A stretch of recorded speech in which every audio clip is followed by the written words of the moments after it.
தூத்துக்குடி மாவட்டத்தில் உள்ள பட்டினமருதூர் கிராமத்தில் தொடர்ந்து பழமை வாய்ந்த பொருட்கள் மற்றும் தங்க நாணயங்கள் கண்டுபிடிக்கப்பட்டு வருவதால் இந்த பகுதியில் உரிய ஆய்வு மேற்கொண்டு வரலாற்று பொக்கிஷங்களை மீட்டெடுக்க கோரிக்கை விடுத்துள்ளனர் அப்பகுதி மக்கள்.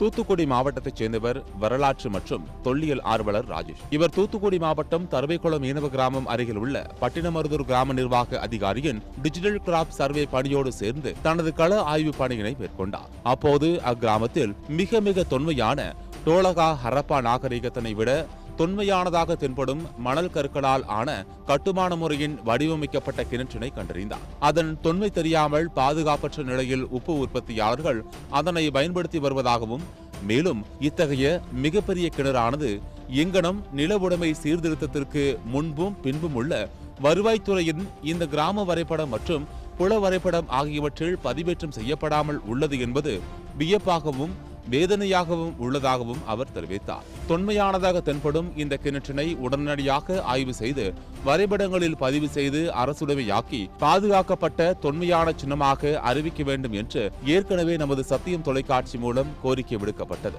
இது குறித்த செய்தி மாவட்ட நிர்வாகத்திற்கு தெரிய வரவே உடனடியாக புகைப்படங்கள் மற்றும் காட்சி பதிவுகளை கிராம நிர்வாக அதிகாரி வாயிலாக தொல்லியல் ஆர்வலர் ராஜேஷ், வருவாய்த்துறை உயர் அதிகாரிகள் மற்றும் மாவட்ட ஆட்சியருக்கு சமர்ப்பித்தார். இது குறித்து அந்த கிணற்றின் உரிமையாளர் நம்மிடம் கூறும்போது, இந்த கிணறு உப்பு உற்பத்திக்காக 1980 வெட்டப்பட்டதாகவும் அது தொன்மையான கிணறு அல்ல என்றும் அவர் தெரிவித்தார். என்னுடைய அளம்தான். அந்த அளத்துல உண்மையிலேயே அந்த உண்மைக்கு புறம்பான செய்தி அது அந்த பேப்பருக்கு அளிக்கப்பட்டிருக்கு. இந்து பேப்பர்ல 25/8 அந்த பேப்பர்ல அந்த கிணத்தை பத்தி வந்திருக்கு. அது 80வது வருஷம் தான் அது தோண்டப்பட்ட கிணறு. அது தவறுதலாக ஒரு தன்னார்வலர் ஒரு தொன்மையான கிணறுன்னு சொல்லி என்ன செஞ்சாரு, பேப்பர்ல போட்டார்.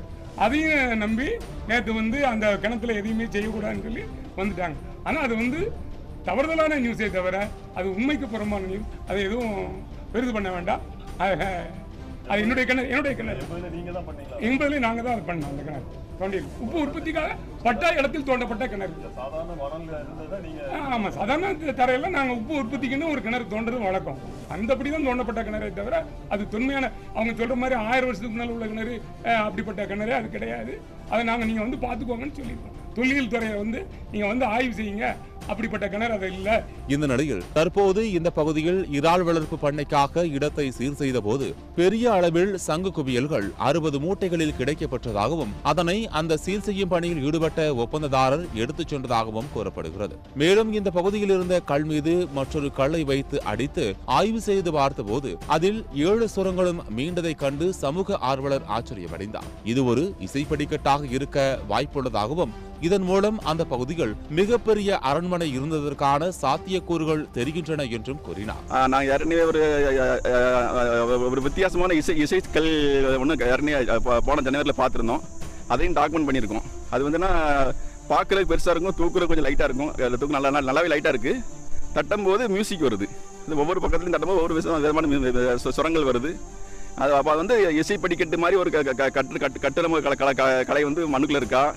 ஏன்னா அந்த இடத்துல தோண்டும் போது நிறைய ஒரு கட்டிடங்கள் உள்ள வந்ததாகவும் புத்தர் விகாரங்கள் கிடைச்சதாகவும் அந்த ஆடு மேய்க்கிற நண்பர்கள் ஏற்கனவே தகவல் கொடுத்து நாங்கள் தொழில்துறை கலாய்வு பண்ணும்போது அப்போ அதை ப்ராப்பராக அதில் ஜிபிஆர் போட்டோ ஸ்கேன் பண்ணும்போது கீழே ஸ்ட்ரக்சர்ஸ் இருக்கா அப்படின்னு பார்க்கும்போது ஒரு அந்த நகர நாகரிகம், கடற்கரை நாகரிகத்தோட ஒட்டினுள்ள அந்த ஒரு பழங்கால நாகரிகத்தோட எச்சங்கள் பூமியில் கிடக்கிறது நமக்கு பலனாகுது.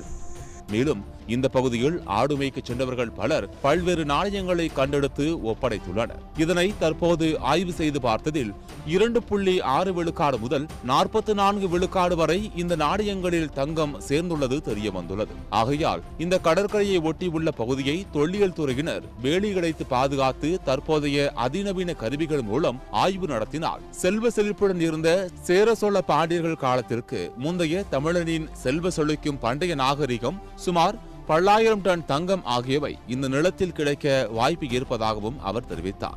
சும்மா தற்சமயம் நான் காட்டு வழியாக வரும்போது ஒரு 10 காயினுக்கு மேலே நான் எடுத்திருக்கேன். இது பழைய காலத்து காயின். அதனால் தொல்லியல் ஆர்வலர் அவங்ககிட்டையும் தொல்லியல் துறையிட்டையும் நான் ஒப்படைச்சிருக்கோம். இது இப்படி பார்த்தோன்னா இது பழைய மன்னர்கள் வாழ்ந்த பூமி.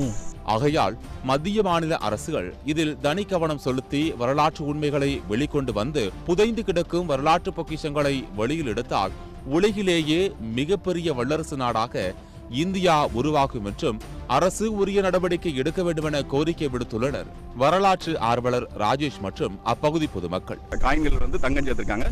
வெள்ளி வந்து உத்தேசமா ஒரு 0.8 to 1.3 வரைக்கும் சதவீதத்தில் சேர்த்திருக்காங்க. இது போக மற்ற மிச்ச பங்குக்கு வந்து செம்பு சேர்த்திருக்காங்க. வேற எதுவும் உலகங்கள் அது சேரல. அப்போ இந்த இந்த இந்த விஷயங்கள் கிடைச்ச உடனே நான் திரும்ப வட்டாட்சியரை தொடர்பு கொண்டு, சார் இந்த மாதிரி இருக்குது, நாங்கள் மொதல் ஒப்படைச்ச 6 காயினில் அந்த அந்த எக்ஸ்ரா டெஸ்ட் பண்ணலை, அந்த கேரட் மீட்டில் போட்டு செக் பண்ணலை, கொஞ்சம் பெர்மிஷன் கொடுத்தீங்கன்னா பண்ணுறேன்னு சொன்னோன்னா ஐயா கொஞ்சம் பெர்மிஷன் கிராண்டட் பண்ணி கையில் ஒப்படைச்சாங்க. இப்போ அதையும் பண்ணி பார்க்கும்போது ஈஸ்ட் இந்தியா கம்பெனியோட காசு வந்து 1835 காசு வந்து ஃபுல் செம்பு காசு. அது ஒரு சோழர் காலத்து காசு வந்து செம்பு காசு. மற்ற காசுகளும் வந்து ஃபுல்லாகவே அதில் தங்கங்கள் இருக்குது. இப்போ எல்லாத்தையுமே பண்ணி நம்ம மார்க் பண்ணி எல்லாமே ஐடென்டிஃபை பண்ணி வச்சுருக்கோம்.